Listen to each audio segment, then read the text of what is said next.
Hey, welcome. It's Brian, and this is Guitar Solo Reactions. Today we have the incredible Santana Band live in 1970 at the Inglewood. This is basically touring, probably, I believe, for their second record, Abraxas. The song I love on this record, well, I love a lot of the songs, but the song I always am drawn to when I've watched this video in the past is Incident at Neshabur. And I always mispronounce that last word, and I have no idea what it meant or means, but I've always loved this song. And as you know, the first record was a huge hit for Santana, and this one just kind of blew the doors open and obviously sold millions and millions of records, and for a good reason. Lots of great songs on there, and the band here is at its prime. So we're going to check it out, and I love Santana. I can't say I've listened to the records a lot lately, but I definitely grew up listening to it. So always fun to do, and I love this song. Here we go.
Yeah.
Anybody know what fenders he's using here? Those are not twins, I don't think.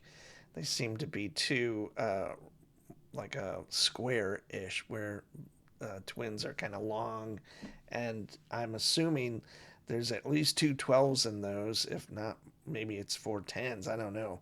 Don't seem big enough. I don't know his gear from back then. He's obviously got like some late 60s kind of SG or Les Paul special, whatever they called them then. Great guitar tone, killer band. You see Greg Rowley playing keyboards, and then Michael Shreve playing drums, obviously. I don't know when Neil Schon joined the band, but it must have been not too far after this because I think Neil goes on to do the next record or two, and then they break off and do Journey. So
killer band. That rhythm section is great. And then, like I said, Neil Schon joins probably not too long after this to do Santana 3, which to me, out of those first three records, this one goes kind of departs from how great those first two are. That the third one here has some big hits like No One to Depend On, that Toussaint L'Ouverture was kind of as a great piece. Everybody's Everything, Jungle Strut, Everything's Coming Our Way. So kind of these kind of, I don't know, they weren't hits, but you know, they're more geared for radio, maybe. I don't know, but still an important band, and you know, this sold a lot of records as well. But when you compare it to the previous record, Abraxas, which obviously was their biggest record, till he did that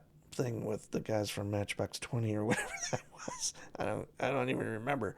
But on Abraxas, you have Black Magic Woman, which obviously was a Fleetwood Mac song, a Peter Green song at least. Oyo Como Va, which is a Tito Puente song.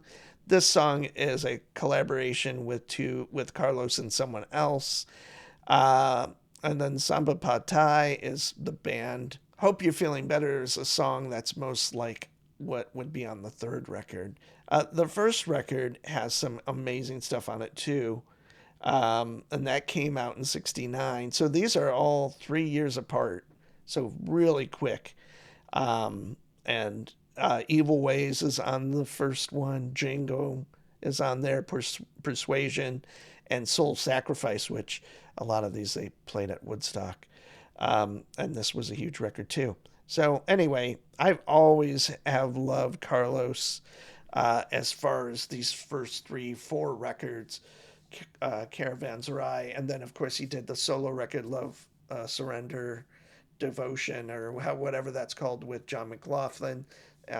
Great stuff on there too. So he had a very kind of forward-thinking approach to music and guitar, and I always saw him as the super melodic version of Al Di Meola. I don't know if they ever recorded together, but Al and Carlos were two of my favorite players back then. Anyway, I'm droning on. I am Brian. This is Guitar Solo Reactions. See you soon.